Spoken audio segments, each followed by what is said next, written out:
ئەم کاتتان باش بینەرانی خۆشەویستی تلڤیزیۆنی کۆمەڵە لەگەڵ هاوڕانی هاوکارم هاتوونەتەوە خزمەتان بۆ پێشکەشکردنی گەشتیاڵەکانی سەرلەبەیانی ڕۆژی یەکشەممە سەرەتا سەردێڕی چەند هەواڵ.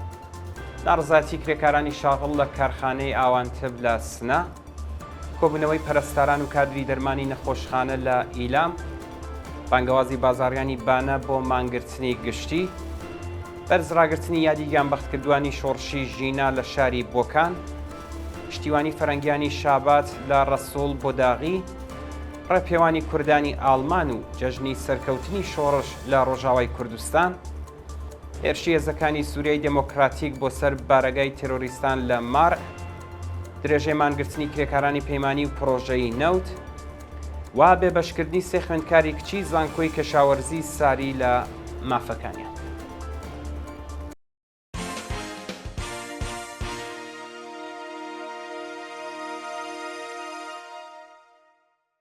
درێژەی هەواڵەکان. ناڕزاتی کرێکارانی شاغڵ لە کارخانەی ئاوانتب لە سنە بە پێی هەواڵی گەشتوو ڕۆژی شەممە 30 پوشپەڕ کرێکارانی ژنی شاغڵ لە کارخانەی ئاوانتبی سنە لە ئاستۆخی خراپی پیشەیی ناڕزایەتیان دەربڕی. بە پێی ڕاپۆرتە 40 کرێکاری کارخانەی ئاوانتبی سنە گرێبەستی کاتی 3 مانگەیان لەگەڵدا واژۆ کراوە و خاوەنکار حەقدەستەکانیان بە شێوەی نیوەچڵ پەرداخ دەکات. پاش ئەو 3 مانگە زۆربەی کرێکاران لەلایەن خاوەنکارەوە لە سەرکار دەردەکرێن. کرێکارانی ئەو کارخانە دوو شیف کار دەکەن و خاوەنکار کە ژنێکە بە ناوی کەرەمی، کرێکارانی لە مافی بیمەی بێبەش و بە دووربین بەردەوام چاودێریان دەکات. بەوتەی کرێکاران ماوەی 2 مانگە حەقدەستەکانیان پەرداخ نەکراوە و لە دۆخێکی سەختی مەعیشەتیدا ژیان بەسەرەبن. کۆبوونەوەی پەرستاران و کادری دەرمانی نەخۆشخانە لە ئیلام ڕۆژی شەممە 30 پوشپەڕ کۆمەڵێک لە پەرستاران و کادری دەرمانی نەخۆشخانەکانی ئیلام بە کۆبوونەوە لە بەردەم وستانداری خوازیاری پێدانی داخوازیەکانیان بوون. پەرستاران و کادری دەرمانی نەخۆشخانەکانی ئیلام خوازیاری زیادکردنی ئاستی هەقدەست، پێدانی هەقدەست و مەزایای دواخراو، کەمکردنەوەی ساعەتی کار، دامەزرانی هێزی کاری تازە، تەزمینی ئەمنیەتی پیشەیی، چوونە سەرەوەی تەعرەفەی پەرستاری و چاکسازی لە ژیان و مەعیشەتیان بوون.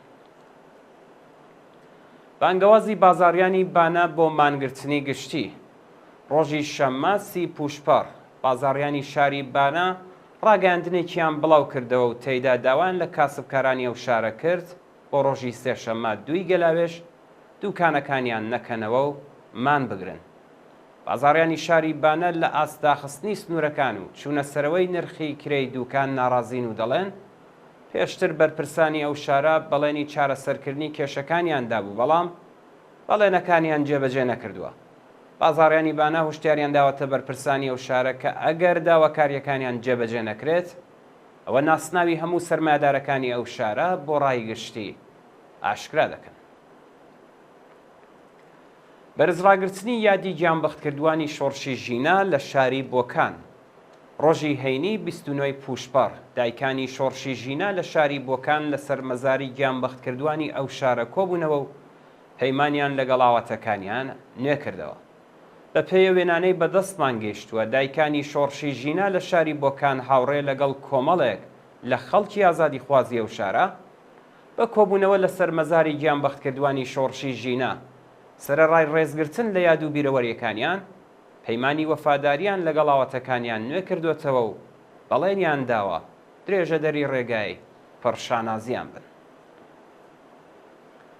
پشتیوانی فەرەنگیانی شابات لە ڕەسوڵ بۆداغی ئەنجومەنی فەرەنگیانی شابات ڕۆژی شەممە 30 پوشپەڕ لە ڕاگەاندنێکدا پشتیوانی خۆیان لە کەمپەینی ئازادی معلمی زیندانی ڕەسوڵ بۆداغی دووپات کردەوە.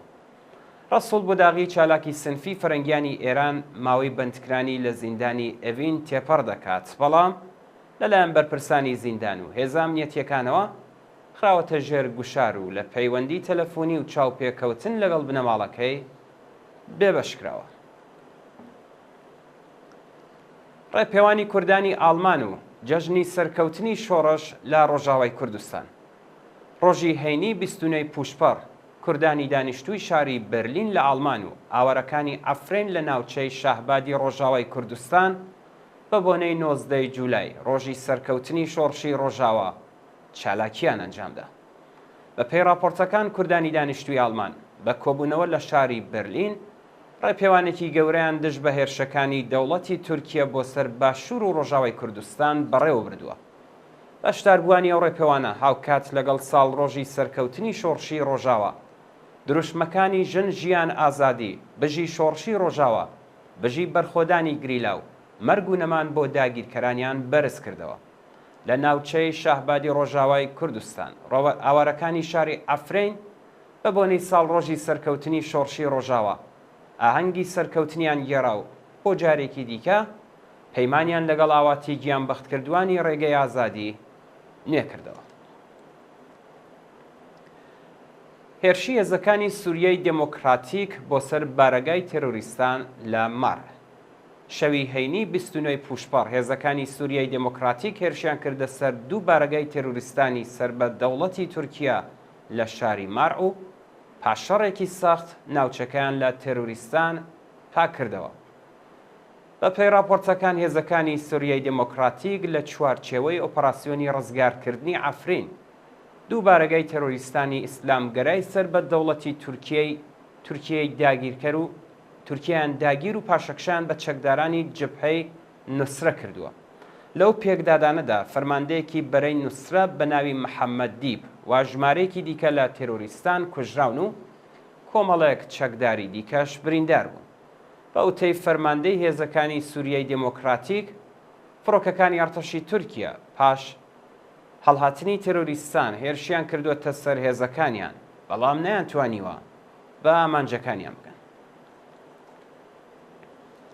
درێژەی مانگرتنی کرێکارانی پەیمانی و پرۆژەیی نەوت. ڕۆژی شەممە 30 پوشپەڕ کرێکارانی پرۆژەیی و پەیمانی نەوت بۆ 30هەمین ڕۆژی بەردەوام دەستیان لە کار کێشایەوە و دژ بە جێبەجێ نەکردنی داخوازیەکانیان درێژەیان بە مانگرتندا. کرێکارانی پرۆژەیی و پەیمانی شاغڵ لە سەنعەتی نەوتی ئێران خوازیاری زیادکردنی حەقدەست بە پێی هێڵی هەژاری بەڕێوەچوونی یاسای 14 ڕۆژکار 14 ڕۆژ پشودان دابینکردنی بیمەی دەرمانی کارامە تەزمینی ئەمنیەتی پیشەیی وەلانانی پەیمانکار دابینکردنی ئیمکاناتی ڕفاهی واژۆکردنی گرێبەست بە شێوەی ڕاستەوخۆ و بەکردەوە دەرهاتنی مادەی دەی ئەرک و بەرپرسیارەتی پرسنلی نەوت بوو. مانگرتن لە خواردنی بەندکراوێکی ژن لە زیندانی مەشهەد. ڕۆژی شەممە 30 پوشپەڕ بەندکراوێکی ژنی ڕاگیراو لە زیندانی وەکیلابادی مەشهەد لە ناڕزاتی بە ئەشکەنجەی وەحشیانەی هێزەکانی ڕژیم مانی لە خواردن گرت. بە پێی راپۆرتی کانونی مافی مرۆڤی ئێران ئەو بەندکراوە ژنە کە ناسناوی ئاشکرا نەکراوە و دایکی 4 منداڵە پاشدەربڕینی ناڕزاتی لە ئاسمەسکەنی مێری گۆڵبەهار کە سەر بە ئوستانی قودسی ڕزەویە دەست بەسەر و ڕەوانەی زیندانی وەکیلاباد کراوە. ئەو زیندانیا لە ماوەی بەندکرانی لە بەندی تاکە کەسیدا بە سەختی ئەشکەنجەی جەستەیی و دەرونی دراوە و لە چاوپێکەوتن لەگەڵ منداڵەکانی بێبەش بووە. بێبەشکردنی 3 خوێندکاری کچی زانکۆی کەشاوەرزی ساری لە مافەکانیان. بە پێی راپۆرتی ئەنجومەنی خوێندکارانی زانکۆی کەشاوەرزی ساری 3 خوێندکاری ئەو زانکۆیە بە بیانووی ڕەچاونەکردنی حیجابی ئیجباری لە مافەکانی پێدانی خابگا و خزمەتگوزاری ڕفایی بێبەش کراون. بە ئوتەی وتەبێژی کاناڵی خوێندکارانی یەکگرتوو 3 خوێندکاری کچی زانکۆی کەشاوەرزی ساری کە ناسناویان ئاشکرا نەکراوە بە بیانووی پابند نەبوون بە یاسای باڵاپۆشی زۆرەملێ لە مافە سەرەتایەکانیان بێبەش کراون و خوێندکارێکی دیکە لەلایەن کومیتەی ئینزباتیەوە بۆ ماوەی 1 ترم لە خوێندن دوورخراوەتەوە. بە پێی زانیاریەکان بەرپرسانی وەزارەتی زانیاری ڕژیم بۆ گەڕانەوەی خوێندکارانی تەعلیقکراو بۆ زانکۆ مەرجی چوون بۆ سەفەری ئەربەعینیان دیاریدانەوە. بڵاوبوونەوەی ڤیرۆسی فەلەجی منداڵان لە نێو ئاوارەکانی غەزە. وەزارەتی بێهداشتی ئیسرائیل و ڕێکخراوی جیهانی بێهداشت ڕۆژی شەممە 30 پوشپەڕ لە راپۆرتێکدا ڕایگەیاند کە ڤیرۆسی فەلەجی منداڵان لە نێو ئاوارەکانی غەزەدا بڵاو بووتەوە. پاش دەستپێکی شەڕی نێوان حەماس و ئیسرائیل تەواوی ژێرخانەکانی خزمەتگوزاری لە غەزە وێران و ئاوەڕۆی ئەو شارە تێکەڵ بە ئاوی خواردنەوە بووە. یەکەم جار ڤیرۆسی فەلەجی منداڵان لە نێو ئاوی خواردنەوەی غەزە شناسایی کراوە و ئێستا ئەو نەخۆشیە خەریکە لە نێو ئاوەرەکانی ئەو باریکەیە بڵاو دەبێتەوە. پێشتر وەزارەتی بێداشتی غەزە داوای ڕاگررتنی هێرشەکان و گەیاندنی ئاوی خواردنەوەی خاوێنی بۆ ئاوەرەکان کرد بوو، بەڵام دەوڵەتی ئیسرائیل ئەو پێشنیارەی ڕەت کردەوە و درێژەی بە بردەمانەکانیدا. دوا هەواڵمان سەبارەتە بە گیان لە دەستانی 40 پەنابەر لە کەناراوەکانی هاییتی. ڕێکخراوی نێودەوڵەتی پەنابەرانی سەر بە نەتەوەیەک گرتووەکان ڕۆژی شەممە 30 پوشپەر ڕایگەیاند. 40 پەنابەری خەڵکی هاییتی پاش ئاگرگرتنی بەلەمەکەیان لە کەناراوەکانی ئەو وڵاتە گیانیان لەدەستاوە. بە پێی زانیاریەکان بەلەمێکی هەڵگری 81 پەنابەر لە کەناراوەکانی هاییتی بە هۆکارێکی نادیار ئاگری گرتووە و 40 کەس لە ئاگردا سوتاون و 41 کەس لەلایەن هێزەکانی فریاگوزاری خێراوە ڕزگار و بۆ ناوەندە دەرمانیەکان گوازراونەتەوە. بەڵازان و خۆشەویستان گەشتیاڵەکانی سەر لە بەیانیتان پێشکەشکرا. کاتێکی خۆش.